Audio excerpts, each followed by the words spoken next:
नमस्कार दर्शकों, आज की वीडियो होने वाली है खास क्योंकि आज कुछ पाखंडी आर्य समाजियों का होगा पर्दाफाश।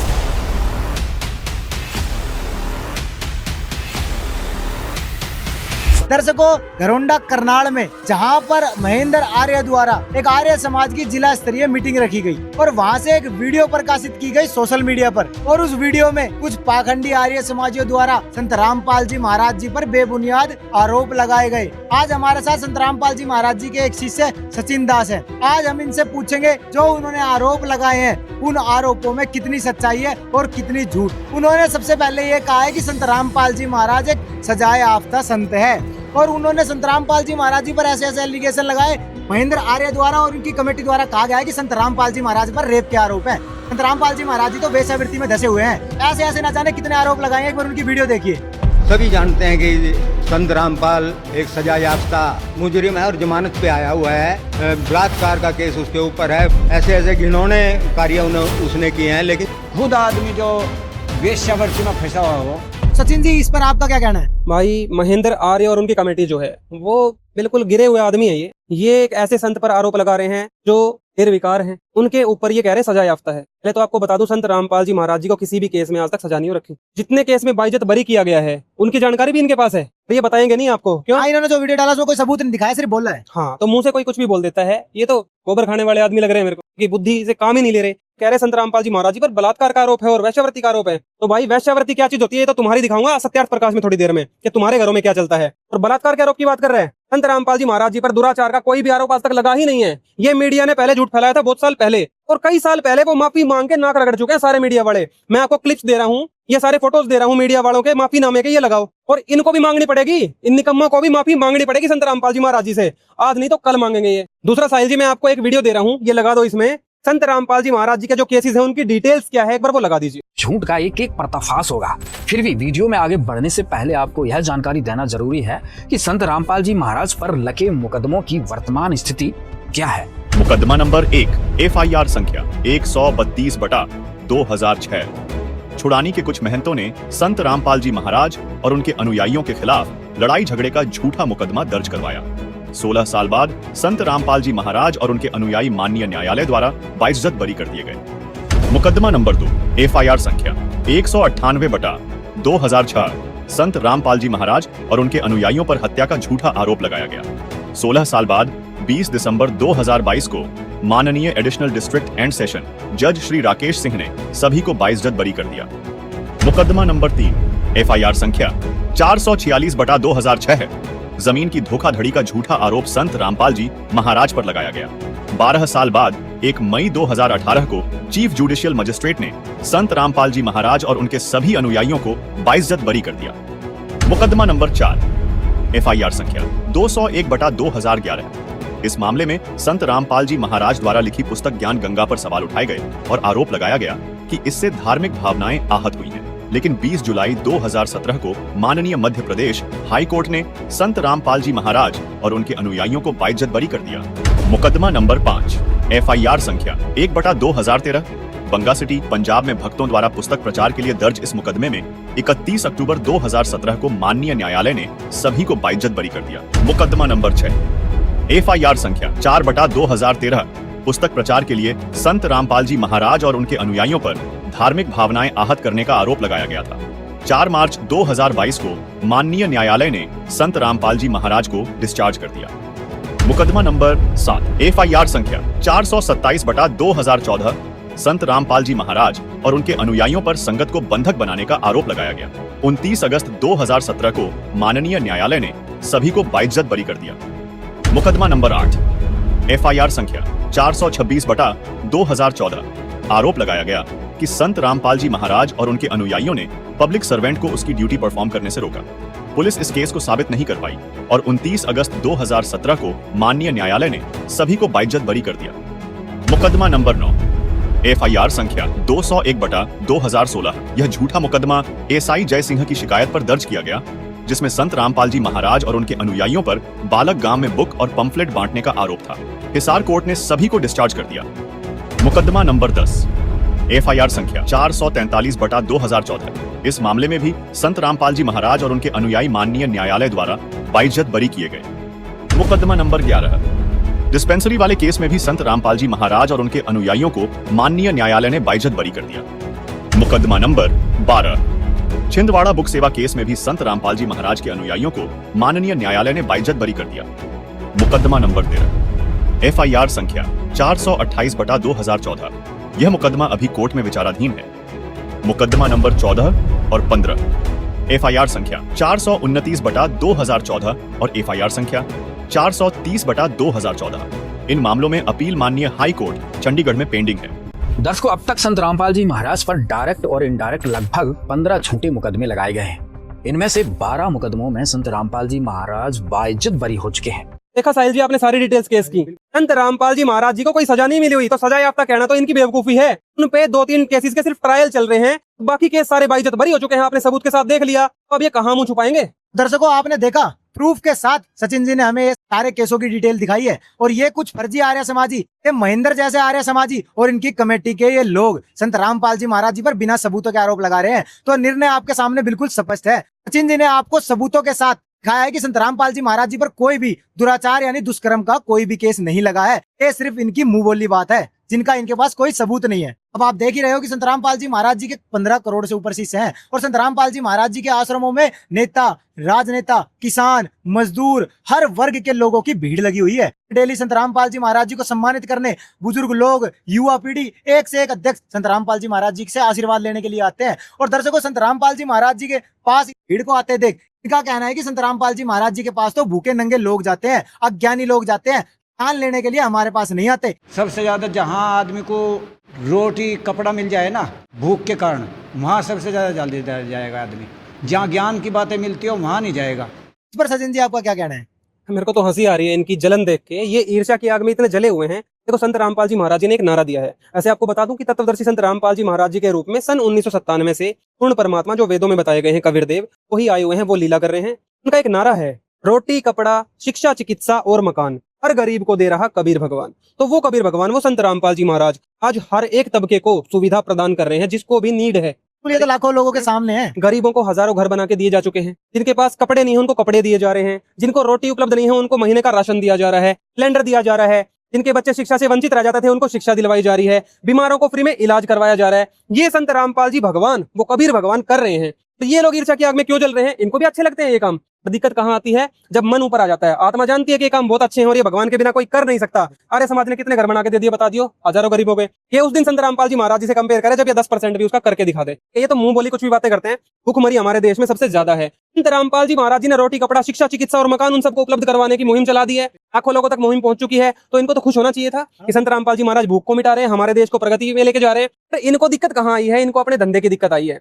ये कौन लोग हैं? महेंद्र आर्य और इनकी कमेटी वाले लोग, मैं आपको बताता हूँ। ये एक आध गौशाला खोल लेते हैं नाम की, कुछ इन्होंने गुरुकुल खोले हुए हैं। उनके नाम पे ये जनता में जाते हैं भीख मांगने। ये पर्ची काट के आते हैं, जी हमारी कुछ सहायता कर दो। जी कह रहे थे ना कि रामपाल जी महाराज जी के पास जा रहे हैं भूखे लोग और हमारा ज्ञान सुनने नहीं आ रहे। अब ज्ञान तो तुम्हारे पास था ही नहीं। क्या तुम्हारे ज्ञान का अभी सत्यार्थ प्रकाश खुलेगा और वेद खुलेंगे तब पता चलेगा। आगे इसी वीडियो में देखना। इनके पास ज्ञान तो कभी था ही नहीं। इनके दयानंद के पास नहीं था, भांग पी के नशे में कुछ भी लिख गया, ऐसा ही ज्ञान इनका है। आपको बता दूं, संत रामपाल जी महाराज जी का जो ज्ञान है वो पवित्र वेदों से, पवित्र गीता जी से, पवित्र कुरान शरीफ, पवित्र बाइबल, पवित्र गुरु ग्रंथ साहिब सबसे प्रमाणित है। संत रामपाल जी महाराज जी के पास तो आके लोग ज्ञानी बन रहे हैं, इन अज्ञानियों से पीछा छुड़वा रहे हैं। इनको दिक्कत है, इनकी पर्ची कटनी बंद होगी। अब वो लोग ज्ञान सुन रहे हैं। आम आदमी भी आज संत रामपाल जी महाराज जी का सत्संग यूट्यूब पर, फोन में, फेसबुक पर और अपने टीवी चैनलों पर चला के देख रहे हैं। तो इनकी जो पर्ची कटने की संख्या है ना वो कम होती जा रही है, कम होती जा रही है और इनके फॉलोअर्स कम होते जा रहे हैं। इनको दुख इस चीज का है। उस दुख के कारण ये लोग ऐसे संत, ऐसे भगवान की निंदा करके पाप कमा रहे हैं। नरक में सजा मिलेगी इनको। आपको साहिल जी एक वीडियो देता हूँ, ये लगाओ आप। संत रामपाल जी महाराज जी ने पहले अन्नपूर्णा मुहिम चलाई, तो सिर्फ गरीबों को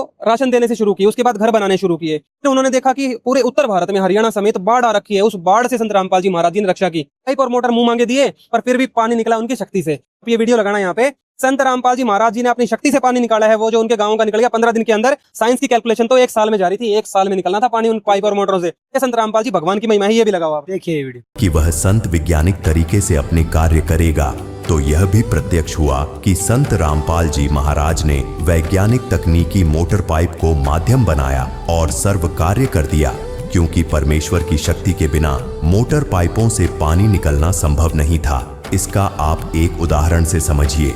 अगर एक गांव में ही 1000 एकड़ जमीन पर 5 फुट पानी भर जाए तो उसे निकालने के लिए इंसानी विज्ञान कितना छोटा पड़ जाता है। देखिए, अगर एक गांव का रकबा 1000 एकड़ हो और उसमें 4 से 5 फुट पानी भरा हो तो 400 गांवों में लगभग 4 लाख एकड़ जमीन जलमग्न थी। गणित कहता है कि 1000 एकड़ का पानी निकालने में 20 HP की एक मोटर को 4.6 साल लगेंगे। अगर पूरे 400 गांवों के समुद्र जैसे पानी की बात करें तो यह समय सदियों में बदल जाएगा। जहां बड़ी बड़ी सरकारें और तकनीक घुटने टेक दे, वहां कोई साधारण इंसान चमत्कार नहीं कर सकता। इतिहास गवाह है, जब इन 400 गांवों में बाढ़ ने हाहाकार मचाया तब संत रामपाल जी महाराज स्वयं भगवान के स्वरूप में सामने आए। दुनिया के पास केवल तर्क थे, लेकिन संत रामपाल जी महाराज जी के पास वह सामर्थ्य था जो सृष्टि के नियमों को बदल देता है। संत रामपाल जी महाराज ने हजारों की संख्या में हाई पावर मोटरें दी, लेकिन गौर करने वाली बात यह है कि 400 गांवों में वितरण के बाद हर गांव के हिस्से में औसतन 4 से 5 मोटरें आती हैं। विज्ञान के हिसाब से 4 मोटरें मिलकर भी एक गांव का पानी सुखाने में कम से कम 1 साल का वक्त लेती, लेकिन वह परमात्मा का ही चमत्कार था कि वह पानी मात्र 15 से 20 दिनों में गायब हो गया। यह इस बात का अटल प्रमाण है कि संत रामपाल जी महाराज ही वह पूर्ण समर्थ परमात्मा हैं, जिनके लिए कुछ भी असंभव नहीं है। उस गहराते हुए समुद्र को सोखना किसी मनुष्य के बस की बात नहीं थी, वह केवल भगवान ही कर सकते थे। आज दुनिया को ऐसे ही समर्थ गुरु की जरूरत है। उनकी शरण में आकर ही हम हर प्राकृतिक आपदा और जीवन के संकटों से पार पा सकते हैं। और ये तथ्य और सत्य केवल आपके लिए नहीं, बल्कि दुनिया ने भी स्वीकार किया है। मेरे गांव में 2022 में पानी आया था और उस समय मेरे गांव का भाई था जेजेपी का जिला अध्यक्ष अमित बुरा और डिप्टी सीएम था दुष्यंत चौटाला। बहुत सामान मिला गांव ने, लेकिन उस पानी को निकालने के लिए 3 महीने लगे थे। और इस बार 2025 में जो पानी आया वो 2022 साढ़े पानी से 10 गुना था, पूरा 10 गुना। 7 फुट पानी, चारों गांव के चारों तरफ के रास्ते बंद, स्कूल बंद, PHC बंद, वाटर सप्लाई बंद। लेकिन हमने इतनी दिक्कत झेली है तो वो गुरुजिया ने जो मोटर और पाइप दिए, कदे किसी भाई का बहम हो वो पानी उन मोटर पाइप तक नहीं उतरिया। वो पानी गुरुजिया ने जेल में बैठे बैठे चूस लिया, चूसा गया हो। तो इस दर्जे से हम सतगुरु रामपाल जी महाराज को परम पिता कबीर भगवान का दर्जा दे रहे हैं।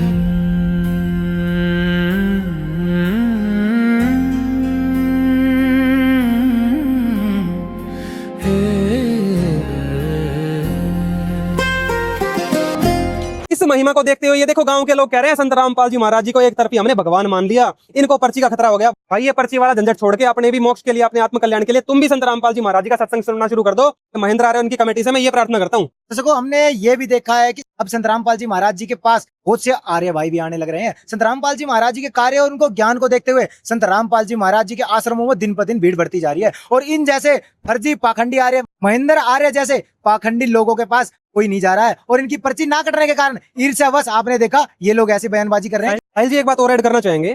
अभी आप देखिए धीरणवास गुरुकुल हिसार के अंदर वहाँ के जो प्रधान हैं वो संत रामपाल जी महाराज जी को भगवान कह के संबोधित कर रहे हैं। मतलब आर्य समाज में भी 2 तरह के लोग हैं, एक अच्छे लोग हैं, भले लोग हैं, तो ऐसे धीरणवास गुरुकुल वाले प्रधान हैं और बाकी लोग हैं, और दूसरी तरफ इन जैसे लोग हैं जो अपना पर्ची काटने का धंधा बंद होने के डर से संत रामपाल जी महाराज जी की निंदा करके कोरा पाप कमा रहे हैं। तो दर्शकों, अब चलते हैं अगले सवाल की तरफ।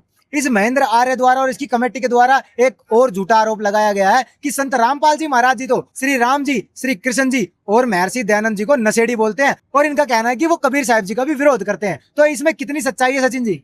देखिए भाई, ये लोग मुझे लगता है सस्ता नशा करके आए हैं। वैसे अभी आपको दिखाऊंगा कि महर्षि दयानंद जो है इनको नशे की सलाह देते थे कि नशा करो। शायद ये करना शुरू कर दिया इन्होंने महर्षि दयानंद जी की मान के, और उस वजह से इनको नशे का प्रभाव हो गया है। और ये कह रहे हैं कि संत रामपाल जी महाराज कबीर साहब का विरोध करते हैं। पहले कबीर साहब को लेते हैं यहाँ पे।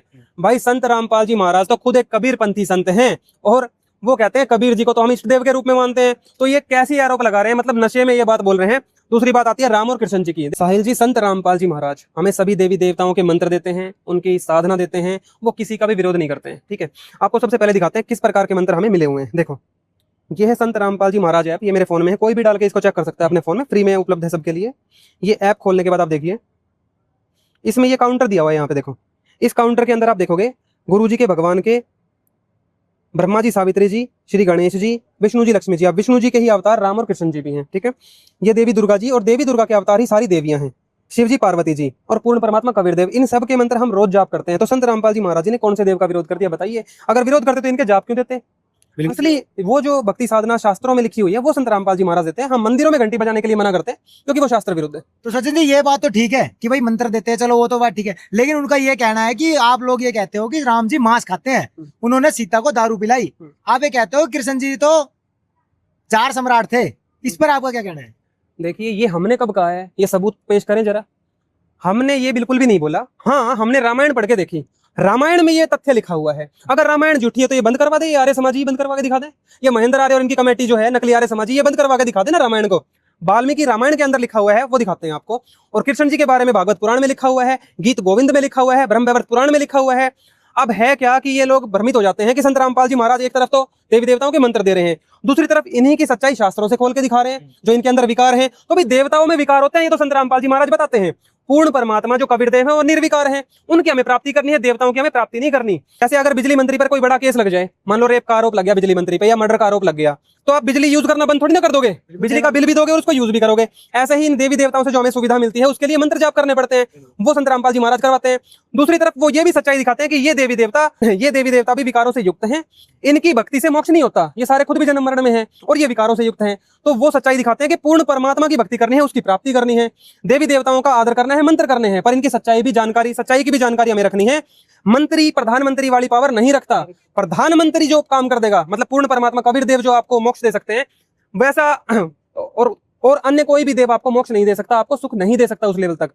और अभी आपको दिखाते हैं राम जी के मांस का प्रमाण, तो राम जी के मांस खाने का और सीता जी के शराब पीने का प्रमाण तो हमारी वाल्मीकि रामायण में दिया हुआ है। देखिए साहिल जी, हम आपको दिखाते हैं, ये है वाल्मीकि रामायण, राम जी के मांस खाने का, सीता जी के शराब पीने का इसमें लिखा हुआ है। ये हमारा वचन नहीं है, ये तो रामायण का वचन है। अच्छा दिखाइए, देखिए ये है सबसे ऑथेंटिक माने जाने वाली श्री वाल्मीकि रामायण हिंदी टीका सहित। और ये कहाँ से छपी है ये भी देख लो, खेमराज श्री कृष्ण दास प्रकाशन बंबई 4 से छपी हुई है।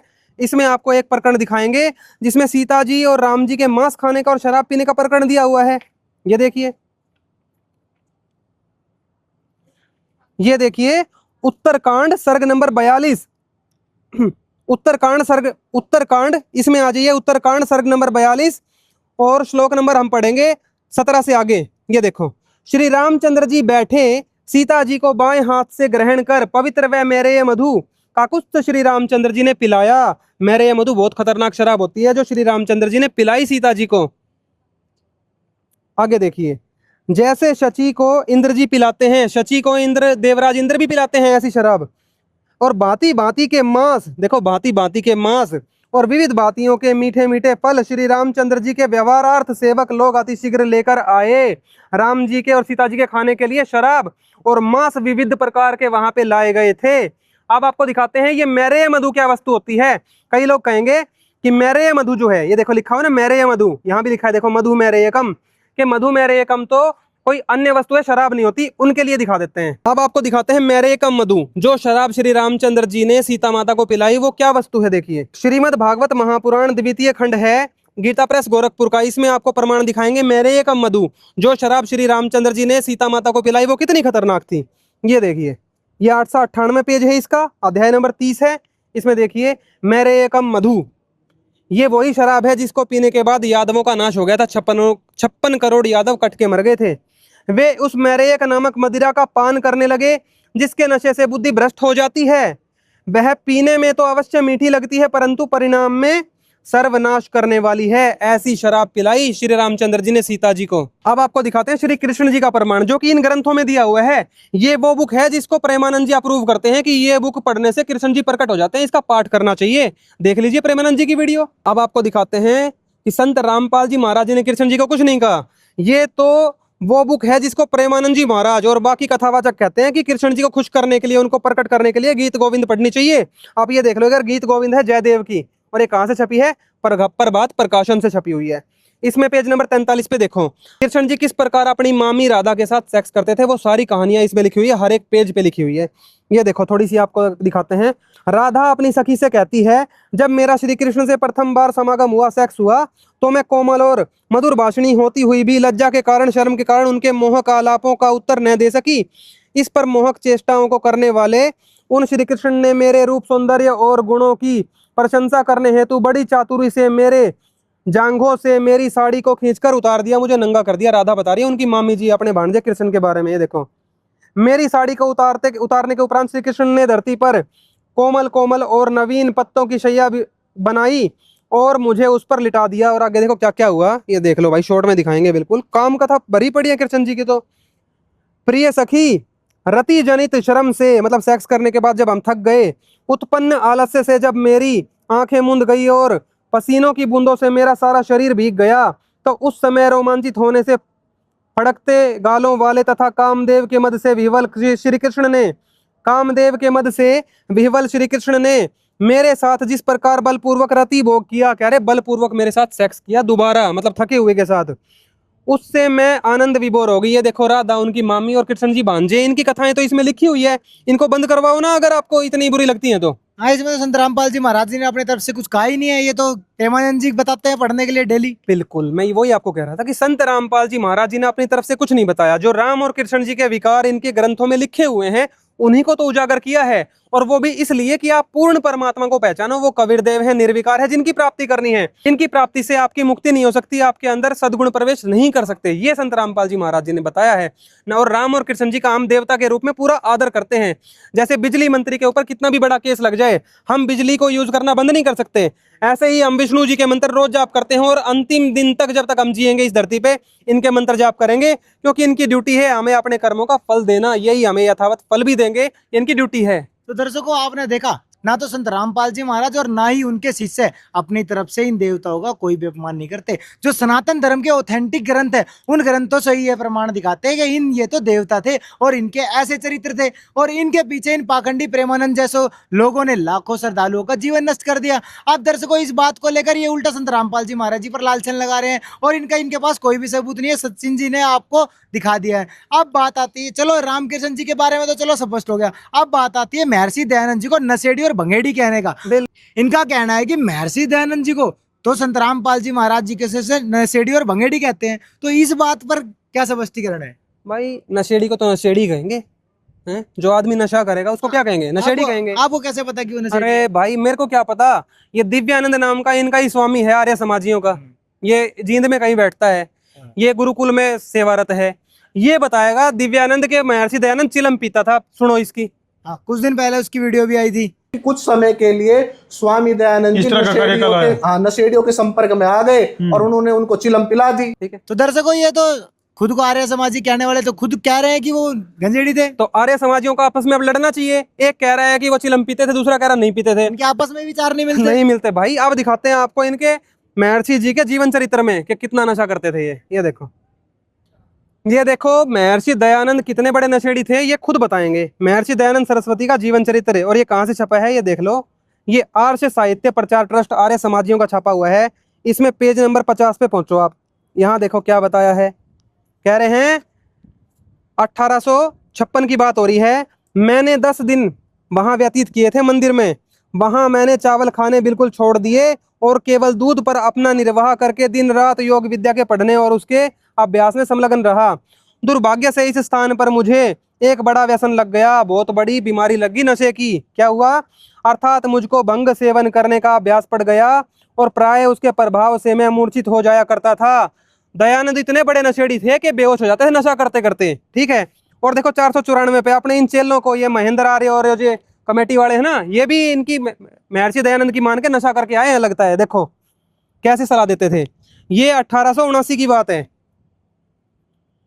बाबू शिव गुलाम प्रसाद ने स्वामी जी से पूछा दयानंद से कि मन एकांत होने का कोई उपाय बतलाइए।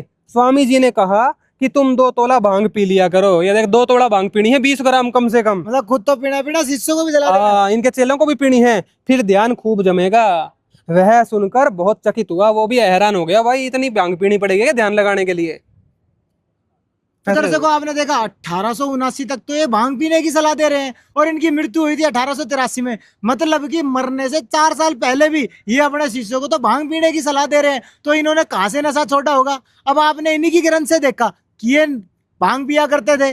तो अब ये बताओ संत रामपाल जी महाराज जी पर क्या आरोप है? ये तो आर्य समाजी लिख के बांट रहे हैं पूरी दुनिया में। हमने तो ये ग्रंथ खरीदे हैं, लिखे थोड़ी ना है। ये तो आर्य प्रकाशन है, ये तो इनके घर में छपती है। आर्य समाजी बता रहे हैं कि महर्षि दयानंद एक नंबर का नशेड़ी था और अपने चेलों को, मतलब कि जितने भी ये गुरुकुल में ये कर रहे हैं इनकी सेवा, ये महेंद्र आर्य जैसे, ये इनकी कमेटी वालों जैसे, ये सारे नशा करते हैं। अगर महर्षि दयानंद की मानेंगे तो नशा करना पड़ेगा, वरना ध्यान लगेगा ही नहीं इनका।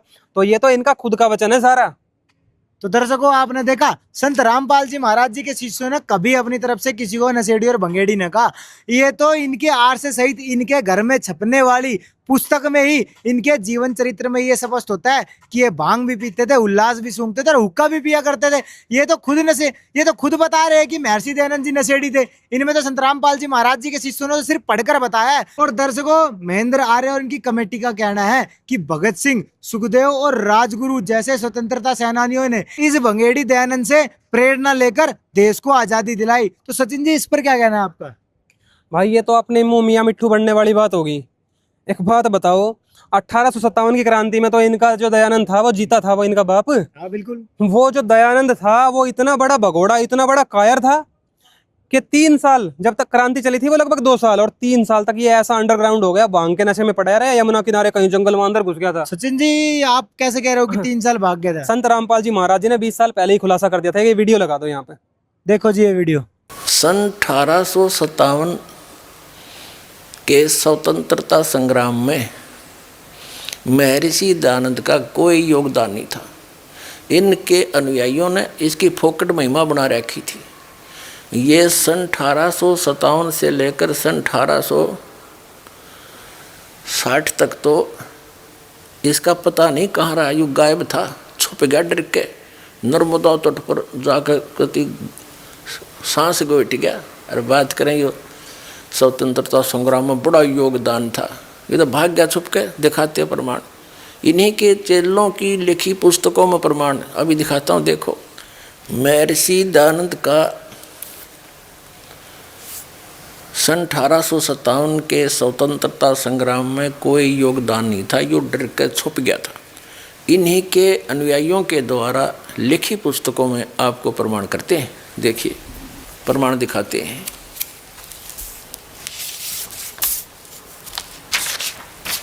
ये पुस्तक है नव जागरण के प्रोधा दान सरस्वती। लेखक हैं डॉक्टर भवानी लाल भारतीय, MA PhD, प्रोफेसर तथा अध्यक्ष, दानंद चेयर ऑफ वैदिक स्टडीज, पंजाब विश्वविद्यालय चंडीगढ़। प्रकाशक हैं वैदिक पुस्तकालय, परोपकारिणी सभा, दानंद आश्रम अजमेर। और ये कहाँ से छपी है? ये प्रथम संस्करण दानंद सरस्वती की प्रथम निर्वाण शताब्दी, कार्तिक अमावस्या 2040। और यहाँ देखिए मुद्रक को, ये है वैदिक प्रकाशक है वैदिक पुस्तकालय, वही परोपकारिणी सभा, दानंद आश्रम, केसरगंज अजमेर। मुद्रक हैं सतीश चंद्र शुक्ल, प्रबंधक वैदिक यंत्रालय अजमेर। ये देखिएगा नव जागरण के प्रोधा दान सरस्वती, गंगा और नर्मदा के तट पर। और इसके 38 पृष्ठ से हम आपको दिखाएंगे। स्वामी दानंद और 1857 की हलचल। स्वामी दानंद के जीवन में ये 3 वर्ष अज्ञात अवस्था के माने जाते हैं। सन 1857 से सन 1860 तक युद्ध अज्ञात हो गया। इस अवधि में वे कहाँ रहे, क्या करते रहे आदि प्रश्नों को लेकर अनेक संभावनाएं प्रकट की गई हैं। सर्वप्रथम हमारा राजस्थान पुस्तक के लेखक पृथ्वी सिंह मेहता विद्यालंकार ने इस संबंध में अपने विचार व्यक्त करते हुए कहा है।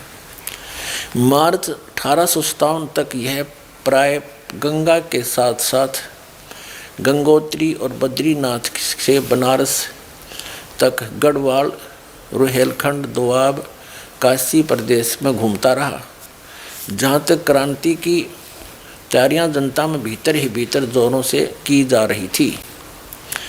1856 के मई मास में वह नाना के घर कानपुर गया और आगे 5 मास तक कानपुर रहा। 1856 में इलाहाबाद के बीच ही चक्कर काटता रहा फिर बनारस, मिर्ज़ापुर, चुनार होकर मार्च 1857 में जब क्रांति की तैयारियां लगभग पूरी हो चुकी थी और नाना साहेब सैकड़ों संदेशवाहक साधुओं, फकीरों आदि के रूप में पूर्व, पश्चिम, उत्तर, दक्षिण देश के हर कोने में क्रांति का संदेश लेकर रवाना हुए और स्वयं नाना साहेब और आजी मुल्ला भी क्रांति आरंभ करने की तारीख निश्चय कर उसकी सारी तैयारी अपनी आँखों से देख लेने को तीर्थ यात्रा करने निकले। तब दयानंद भी बनारस से मिर्ज़ापुर, चुनार होकर नर्मदा स्रोतों के लिए दक्षिण की ओर निकल पड़ा। अपने प्रारंभिक जीवन का परिचय देने के लिए दयानंद की सब लिखित जीवनी में यहाँ आकर एकाएक अंत हो जाता है। आगे 3 साल क्रांति युद्ध के दिनों में वो कहाँ रहा और क्या करता रहा, इसकी कोई विगत उसने कभी नहीं दी देख रहो बांग पिए पड़ा वहाँ पर नर्मदा के तट पर। नौकर भगवान खोजने के लिए निकला था, जंगलों में घुस गया, आगे रीछ भी आगे उल्टा नहीं हटा, और लोगों ने मना भी किया, महाराज आगे मत जाओ, भयंकर जंगल है। वो डरता भाज रहा। 1857 का युद्ध हो चुका था और इन साधु महात्माओं को पकड़ पकड़ जेलों में ठोका जा रहा था।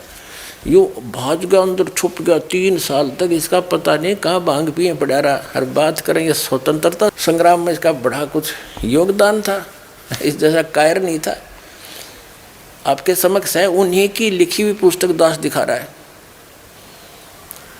आगे देखो, ये न्यू ना कह दें, रामपाल महर्षि दयानंद का कंप्लीट ना दिखाता, केवल उन्हीं बातों को दिखाता जो उनके अनुकूल हों। ये सब के अनुकूल दिखा रहा हूँ। देखो आगे यहाँ तक पढ़ लिया, विगत कभी नहीं दिया। यहाँ पर लेखक ने अपनी लिपापोती करने की चेष्टा की है कि ये भी नहीं कह सकते दयानंद जैसा क्रांतिकारी और इस बात में कितना संलिप्त ना हुआ हो, पर यह भी बात को मायने थोड़ी मायने नहीं रखती कि 3 साल वो रहा कहाँ, फिर खाक था वो क्रांतिकारी। देखिए, यह कहना तो कठिन है कि क्रांति युद्ध का या उसके संगठन के प्रति उसका रुख क्या रहा और उसने भी उसमें कोई भाग लिया या नहीं, तो भी उनकी जीवन घटनाओं की तिथियों का जो संक्षिप्त सा विवरण ऊपर दिया गया है, उससे यह बात तो स्पष्ट हो ही सकती है कि क्रांति की तैयारियों आदि से उसे निकट परिचय होने का अवसर अवश्य मिला। यह बात मान लेना आसान नहीं है कि दयानंद के सदृश भावना प्रवण और चेतनावान हृदय और मस्तिष्क का युवक उसके प्रभाव से अछूता रहा हो और उस युद्ध की सफलता विफलता की उस पर कोई प्रतिक्रिया न हुई हो। अतः उसकी उन 3 वर्षों के बारे में चुप्पी भी कम अर्थ भरी प्रतीत नहीं होती। देखा, इब्नो कहे भाई यूँ भी ना मान सकते, उसने ना बेरा हो के होने लग रहा देश में तैयारी हो रही है। नो तो उसने बेरा था, जब छुपया ये पता था तभी तो बाज गया कि सिर ना लट लग जा, गोली मार दे कोई, जा छुपया। इसको कह बड़ा क्रांतिकारी था, इसके चेला ने देख कितना महान बना रखा था मेरे जिदा ने, देखियो ओ हो हे भगवान, जब सारा कुछ इससे हाथ में दे दिया इनने, झंडा झंडा दे गए और ऐसा बना रखा जब एक महापुरुष था तो यही था। इसकी जीवनी आप देख रहे थे क्या था। अब ये दयानंद जी अक्टूबर 1856 में तो भांग पी हुआ था, फिर 4-5 महीने भी वही घूमता रहा।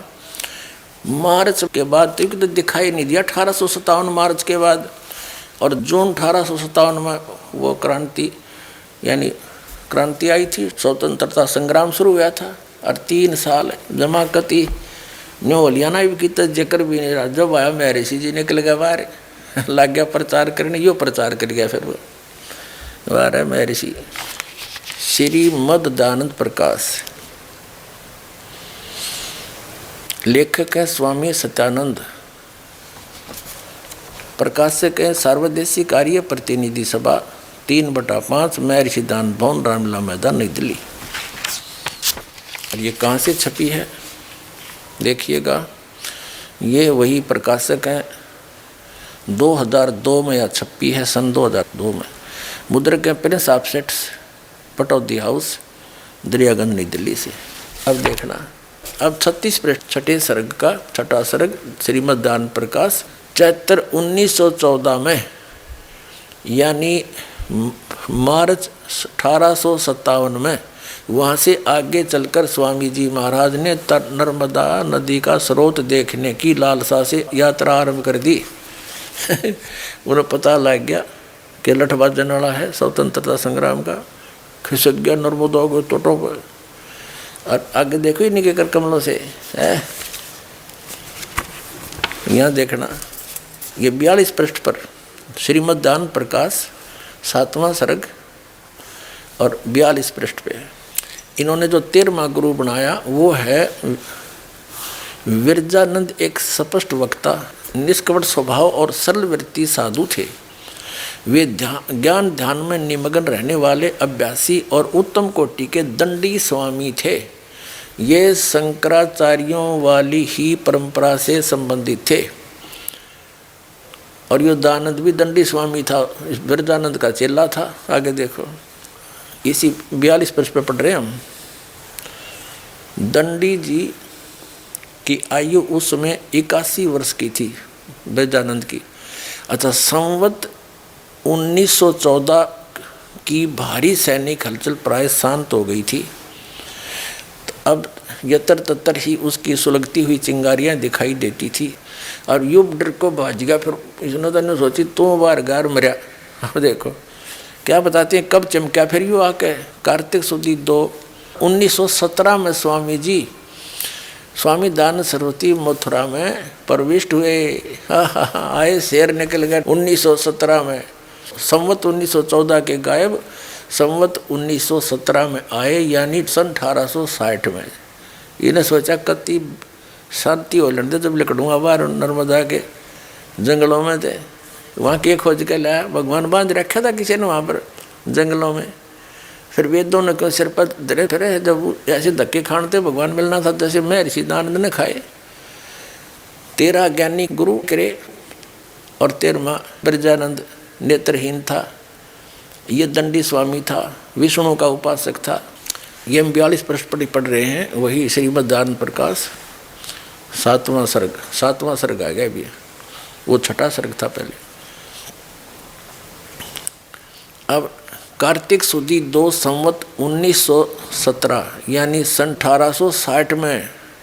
1917 तो विक्रमी संवत है, इसमें 57 कम कर दो। सन 1860 में आया, सन 1857 का भाग्य हुआ। 3 साल बाद से दर्शन दिखाए इसने। विक्रमी संवत 1917 को स्वामी दयानंद सरस्वती मथुरा में प्रविष्ट हुए और सीधे दंडी जी की अटालिका पर चढ़कर उसका द्वार खटखटाया, यानी उसके पास व्याकरण पढ़े। अब हम आते हैं, इसे सिद्ध हो गया कि यो स्वतंत्रता संग्राम में महर्षि दयानंद का कोई योगदान नहीं था। इसके झूठी फोकट महिमा बना रखी थी। तो देख लिया कितना बड़ा भगोड़ा था ये दयानंद। ये दयानंद भगोड़ा आदमी था। इससे क्या प्रेरणा लेगी जनता? इससे प्रेरणा लेते तो आज भी हम कैद होते अंग्रेजों की कैद में। ठीक है, ये तो जो देश के अंदर होता है ना युवा खून, कुछ पुण्यकर्मी आत्माएं होती हैं परमात्मा की शक्ति प्राप्त, जैसे भगत सिंह हुए, राजगुरु हुए, सुखदेव हुए। हमारा नमन है इन पवित्र आत्माओं को जिन्होंने हमें आजाद कराने में इतना सहयोग करा। भाई इन्होंने अपनी कुर्बानियां दे दी। अगर दयानंद फट्टू जैसे अगर ये होते तो इनकी भी फटती और ये भी भाग जाते जंगल में दयानंद से प्रेरणा लेके। भागने की सलाह मिलती, जैसे वो 3 साल तक अज्ञातवास हो गए थे कि ताकि मेरे को कोई देख ना ले। जैसे ये महेंद्र आ रहे हैं, उनकी कमेटी वाले हैं ना, ये बताए ना इनके बाप दादा ने कितना करा संघर्ष, इन्होंने कितनी शहीदी दी है ये बताओ। अरे भगत सिंह जैसी पुण्य आत्माओं का तुम नाम ले रहे हो, और दयानंद से प्रेरणा थारे पूर्वजों ने ली है जिनका कहीं भी नाम नहीं आता। और नाम है तो उनका बता दो, कहाँ पे उन्होंने स्वतंत्रता संग्राम में भाग लिया है। करते हैं बात। अरे दूसरों को तो कोई भी मरवा दे, ठीक है, दूसरों को तो कोई भी मरवा दे, अपनी कुर्बानी देनी पड़ती है, उसका नाम होता है भगत सिंह का नाम हो इन आर्य समाजियों, कोई नाम नहीं हो आज तक, देख ले। और सुन लो, देश की आजादी में सबसे जो मुख्य योगदान रहा, उनमें सबसे मुख्य रहा सुभाष चंद्र बोस जी का, जिनको नेताजी कह के पुकारा जाता है। विदेश में जाके उन्होंने टीम बनाई, उन्होंने विदेश में जाके सेना गठित कर दी और भारत की आजादी के लिए आजाद हिंद फौज खड़ी कर दी थी उन्होंने। वो तो एक्सीडेंट में उनकी आकस्मिक मृत्यु होगी, अन्यथा उन्होंने तो हिटलर से भी बात कर ली थी, वो देश को आजाद कराने में उनका था असली सहयोग। तो नेताजी का और इस दयानंद का तो कोई मेल भी नहीं है। तो भाई देश की आजादी तो रणबांकुरों ने दी है, जो दयानंद के नाम पे लिपापोती करना एक नंबर के झूठे हैं ये। तो दर्शकों आपने देखा ये किस प्रकार महेंद्र आर्य और इनकी कमेटी किस प्रकार इस भंगेड़ी दयानंद को एक स्वतंत्रता सेनानी से कंपेयर कर रही है। भाग गया जो 3 साल 1857 क्रांति में, क्यों भागा बताओ, जवाब दो। और ये इनकी पुस्तकों से ही पता चलता है। जब देश आजाद हो रहा था तब ये महर्षि दयानंद तो गुफा में जाके छुप गया था, कहीं मेरी फिल्म न बना। तो दर्शकों आपने देख लिया कितना योगदान था देश की आजादी में इस भंगेड़ी दयानंद का। और दर्शकों अब आते हैं अगले सवाल की तरफ। अब बात करते हैं ज्ञान की। एक तरफ संत रामपाल जी महाराज जी का आज ज्ञान पूरे विश्व में फैल रहा है। संत रामपाल जी महाराज जी के द्वारा वेदों का जोर जोर से प्रचार किया जा रहा है और संत रामपाल जी महाराज जी ने वेदों से साबित कर दिया कि वो एक परमात्मा, निर्विकार परमात्मा कबीर साहिब जी है। और दर्शकों ये महेंद्र आर्य और इनकी कमेटी के लोग ये कह रहे हैं कि अब हम वेदों का प्रचार करेंगे। तो दर्शकों एक तरफ तो संत रामपाल जी महाराज जी वेदों का प्रचार जोरों शोरों से कर रहे हैं और अब ये वेदों का प्रचार करने की बात कर रहे हैं और दोनों में हो रही है टकराव। इसका कारण क्या है सचिन जी? भाई इसका कारण है कि इन्होंने वेद छाप तो दिए पर ये पढ़ना भूल गए। इनके दयानंद ने नशा करके वेदों का अर्थ करने की कोशिश की, वहां फेल हो गया। पर फिर भी परमात्मा की दया से उन वेदों में जो इनके अर्थ किए हुए हैं उनमें सच्चाई दिखा देंगे ना, तो आपके सामने सच्चाई आ जाएगी। ये तो वेदों के आसपास भी नहीं है, वेदों के असली विरोधी हैं ये आर्य समाजी। आज दिखाते हैं इनकी सत्यार्थ प्रकाश और वेदों का कंपेयर, जिसमें आपको पता चलेगा कि आर्य समाज वेदों का पूर्ण रूप से विरोधी है। वो परमात्मा को नहीं मानता वेदों के अनुसार, वो अपनी ही धारणा में लिप्त है। ये तो सचिन जी हमने पहली बार सुना, क्योंकि इनका तो आर्य समाज का आधार ही वेद है। ये तो गुरुकुल में बच्चों तक आधार, बच्चों को ही वेद पढ़ाते हैं और आप कह रहे हो कि ये वेदों को ही नहीं मानते। इसमें तो बड़ा सामंजस्य लग रहा है। प्रमाणित करेंगे, आ जाओ जी। ये देखो, ये आपके पास हम तीन है, ये 3 बुक दिखा दो जी एक बार। ये है ऋग्वेद मंडल नंबर 9-10, कहाँ से छपा हुआ है? आर्य प्रकाशन का, इनका ही छपा हुआ है ना, इंजीनियरों का। ये सत्यार्थ प्रकाश है, ये देख लो कहाँ की है, आर्ष साहित्य प्रचार आर्य समाज की। और ये यजुर्वेद है, ये भी आर्यवास्य, और ये यजुर्वेद है, ये भी आर्यवास्य है। ठीक है, अब इन्हीं की बुक से प्रमाणित करेंगे कि वेद विरोधी है पूरा आर्य समाज का ज्ञान। ये देखो, यह है सत्यार्थ प्रकाश, महर्षि दयानंद सरस्वती। ये भांग पीने वाला, वो तो आपको दिखाई दिया पहले ही। इसमें आपको दिखाते हैं कुछ ऐसे नियम जो कोई भी आम समाज में पालन नहीं कर सकता। दिखाता हूं आपको अभी, देखो इसके दूसरे समोल्लास में देखो क्या बताया, पेज नंबर 33 पे। परसूता का दूध 6 दिन तक बालक को पिलावे। जब बच्चा पैदा हो तो 6 दिन तक माँ का दूध पिलावे, पश्चात दाई पिलाया करे, परंतु दाई को उत्तम पदार्थों का खान पान माता पिता करावे। अब ये बता दो कौन सा इनमें से महेंद्र आर्य या इसकी कमेटी में से कौन सा है जिसने अपनी दाई का दूध पीकर जो दाई का दूध पीकर बड़ा हुआ है, माँ का दूध सिर्फ 6 दिन पिया हो। और ये बताओ, ये इतना भंगेड़ी क्या लिख के गया है? ये दाई जो है इसके दूध कहाँ से आएगा? इसको भी उस टाइम बच्चा वाले होने चाहिए। जब वो गर्भवती होगी, बच्चा पैदा करेगी, तभी तो दूध देता है परमात्मा माँ के स्तन में। तो उस दाई को कहाँ से दूध आ जाएगा? अब मान लो गाँव में हो गए 6 बच्चे एक साथ, 10 भी हो सकते हैं यार, 15 भी हो सकते हैं, गाँव बड़े भी हो जाते हैं। तो वो दाई किस किस को दूध पिला के आएगी? और भाई दाई जो है, ये जरूरी तो नहीं है कि उस टाइम पर दाई भी उतनी दाई 15 दाई प्रेग्नेंट हो। जब अगर 15 बच्चे हो रहे तो से आएगी एक दाई बोल। अब इतने बच्चे हो गए तो कहाँ से आएगी एक दाई? भाई ने बताया एक दाई 15 बच्चों को फिर दूध दिया, 6 बच्चों को मान ले एक टाइम पे, एक गांव में 6 बच्चे हो गए छोटे छोटे, वो दाई 6 बच्चों को दूध पिलाएगी कैसे? और उस टाइम वो भी प्रेग्नेंट होगी, उसका भी बच्चा होगा, ये कहाँ से सुनिश्चित करेगा? ये भंगेड़ी दयानंद ये तो लिखना ही भूल गया। ये तो संभव ही नहीं है, बिल्कुल बेवकूफी वाले विचार हैं। और अगले पेज पे देखो क्या बताया है माँ के लिए, ये देखो, क्योंकि और ऐसा क्यों करना है? अपनी जवानी बचानी है, जवानी की रक्षा करनी है माँ ने, इसलिए दाई को रखे है। देख, क्योंकि प्रसूता स्त्री के शरीर के अंश से बालक का शरीर होता है, इसी से स्त्री प्रसव समय निर्बल हो जाती है, इसलिए प्रसूता स्त्री दूध न पिलाए। दूध नहीं पिलाना बच्चे को। दूध रोकने के लिए स्तन के छिद्र पर उस औषध को उस औषधि को लेप करे जिससे दूध स्रवित न हो। अब ये महेंद्र आर्य और इसकी कमेटी बताएगी कि इनकी माँ ने कौन सा लेप लगाया था ताकि उनके स्तन में दूध ना आए और ये जो है दाई का दूध पिए। इनको प्रमाणित करनी पड़ेगी अब ये चीज। ये देखकर तो ऐसा लग रहा है भाई नशेड़ी ऐसी बात कर सकता है। बिल्कुल नशेड़ी। ये देखो ना, माँ क्या करेगी, स्तन के छिद्र पर उस औषधि को लेप करे जिससे दूध स्रवित न हो। ऐसा करने से दूसरे महीने में ही पुनरिप युवती हो जाती है, पहले जैसी जवान हो जाएगी। फिर वो स्त्री अपने बच्चे को दूध नहीं पिलाएगी। और देखो और देखो भाई, स्त्री योनि संकोचन शोधन और पुरुष वीर्य का स्तंभन करे। ये महर्षि ये दयानंद महर्षि को कहते हैं इस बंगेड़ी को कि ये ब्रह्मचारी था। और इनका कारण क्या बताया इस नशेड़ी ने कि जवान युवा अवस्था, मतलब युवा बनी रहेगी। ये स्त्री की जवानी की इतनी ट्रेनिंग दे रहा है। ये कहाँ से आ गया बंगेड़ी? ये ब्रह्मचारी भी नहीं था, ये फालतू आदमी था, बेवकूफ कती। तो महेंद्र आर्य और उनकी कमेटी वालों से एक सवाल है कि तुम्हारी माँ ने कौन से अपने स्तनों पर कौन सा लेप लगाया था जिससे वो युवा दिखे? अगर नहीं लगाया तो तुम भी आर्य समाजी नहीं हुए, फिर तुम भी महर्षि दयानंद की बातों को फॉलो करने वाले नहीं हुए। ये हम नहीं कह रहे, ये सत्यार्थ प्रकाश कह रही है जो हमें सचिन जी ने दिखाई है। तो अब बताइए सचिन जी, तो इस सवाल का जवाब जरूर देना। और बताओ सचिन जी आगे। देखो भाई इनके सत्यार्थ प्रकाश, आ जाओ। ये देखो सत्यार्थ प्रकाश के नियम दिखाते हैं आपको। ये आगे आप ये 7वें समोल्लास में देखो, ईश्वर साकार है या निराकार, ये प्रश्न किया गया महर्षि जी से। तो इनका जवाब है निराकार है भगवान। ठीक है, ये तो महर्षि जी का हो गया, ये सत्यार्थ प्रकाश। और देखिए वेद क्या बताते हैं। अब पवित्र वेदों में चेक करो परमात्मा कैसा है।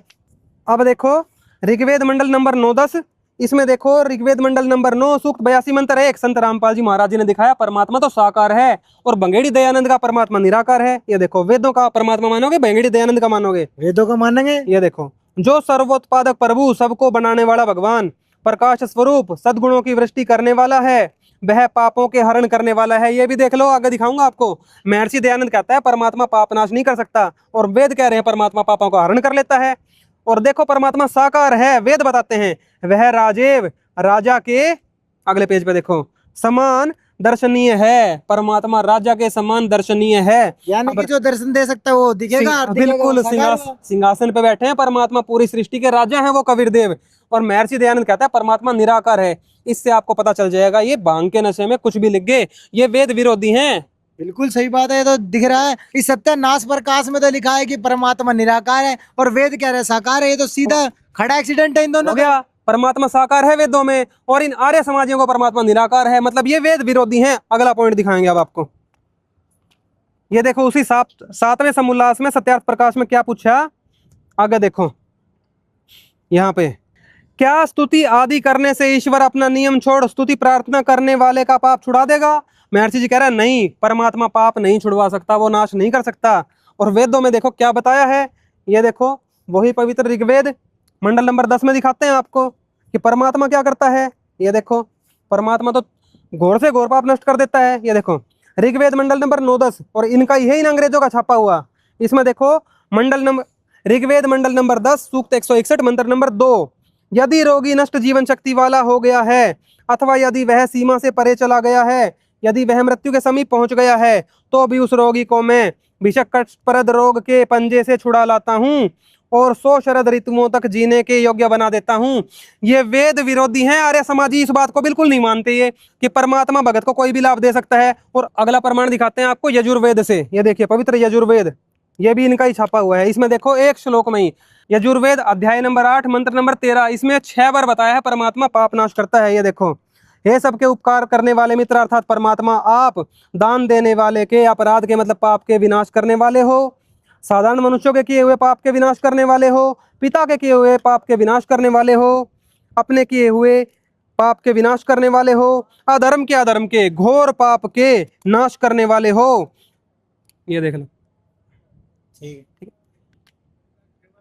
तो देखा आपने, ये महेंद्र आर्य और इनकी कमेटी कहती है कि सत्यार्थ प्रकाश सही है। अगर सत्यार्थ प्रकाश सही है, महर्षि दयानंद की बात सही है, तो फिर वेद झूठे हो जाएंगे। और हम हैं वेदों को मानने वाले, हम संत रामपाल जी महाराज जी के शिष्य हैं और आप हो वेद विरोधी। अब देखते हैं समाज किसकी तरफ जाता है। आप वेद विरोधियों का साथ देगा समाज, या वेदों को मानने वाले संत रामपाल जी महाराज जी की शरण में आएगा? ये फैसला अब जनता करेगी। और इसके अलावा इनके नियोग के नियम है, जो वैश्यावृत्ति वाला जैसा कर्म है। ये दिखाएं कि अपने घर में कितने आदमियों को घुसा के नियोग करवा चुके हैं। ठीक है, ये आर्य समाज के प्रधान, ये क्या नाम है इनका, महेंद्र आर्य है, और इनकी कमेटी बताएगी कि अपने घर में कितने नियोगियों को प्रवेश दिया है इन्होंने आज तक, और कितनी स्त्रियों को अपने घर की को 11 खत्म करवाए हैं। अब देखो इनके सत्यार्थ प्रकाश में वैश्यावृत्ति वाले कर्म दे रखे हैं। वैश्यावृत्ति क्या करते हैं? संत रामपाल जी महाराज करवाते हैं? नहीं, संत रामपाल जी महाराज जी पे तो ऐसा आरोप भी नहीं लगा, पर इनका दयानंद इनके घरों में ये वैश्यावृत्ति करने के आदेश दे गया है। ये इन्होंने शुरू करी या नहीं करी, ये महेंद्र आर्य बताएगा। ये देखो इनके चौथे समोल्लास में इनसे पूछा, ये देखो इनसे पूछा कि एक स्त्री कितने नियोग कर सकती है, कितने अन्य खत्म कर सकती है अपने पति के अलावा, अड़ोसी पड़ोसी। नियोग का मतलब? हाँ, नियोग का मतलब है सेक्स करना, कि कितने आदमियों से सेक्स कर सकती है अपने पति के अलावा। ये कह रहा है 11वें पुरुष तक स्त्री सेक्स कर सकती है, इनकी स्त्रियां कर सकती हैं। ये बताएंगे इनकी स्त्रियों ने कितने तक करके देखा है आज तक। ये तो घर में वैसे ही वैसे खुल जाएगा, 11 कस्टमर बुलाएंगे तो। नियम देखो कह रहे हैं, जब पति संतान उत्पत्ति में असमर्थ हो तब अपनी स्त्री को कहे कि हे सौभाग्यवती, कि हे सौभाग्य की इच्छा करने हारी स्त्री, तू मुझसे दूसरे पति की इच्छा कर। मतलब दूसरे पति के पास जा, मैं तो बच्चा पैदा नहीं कर सकता, अड़ोसी पड़ोसी से कर लिया। और कितने पड़ोसी? 11 पड़ोसी आवेंगे, 11 पड़ोसी संतान देवेंगे इन्हें। और देखो ये तो संत रामपाल जी महाराज जी पर एलिगेशन लगा रहा था बिना सबूत ही। इनके तो घर में खुद वैश्यालय खुला पड़ा है। और महेंद्र आर्य जवाब दो। ये संत रामपाल जी महाराज जी पर तो झूठा आरोप लगा रहे थे। इनका महर्षि इनको नियम देके गया है वैश्यालय घर में खोलने का। ये बताएंगे कितने खोले इन्होंने आज तक। ये देखो, अगर किसी का पति धन कमाने के लिए गया और 3 वर्ष तक बाट देख ले भाई पत्नी, उसके पश्चात सेक्स करके संतान उत्पत्ति कर ले अड़ोसी पड़ोसी से। और देख ले, जो पुरुष अत्यंत दुखदायक हो, किसी का पति लड़ता हो झगड़ता हो, पति पत्नी की आपस में नहीं बनती हो, तो स्त्री को उचित है कि उसको छोड़ के दूसरे पुरुष से नियोग करके सेक्स करके संतान उत्पत्ति करके उसी विवाहित पति के दाएं भागी संतान उत्पत्ति कर ले। पड़ोसी से बच्चा पैदा करके उस पड़ोसी की औलाद को फिर वो आदमी जिसकी वो पत्नी है वो जायदाद में हिस्सा देगा।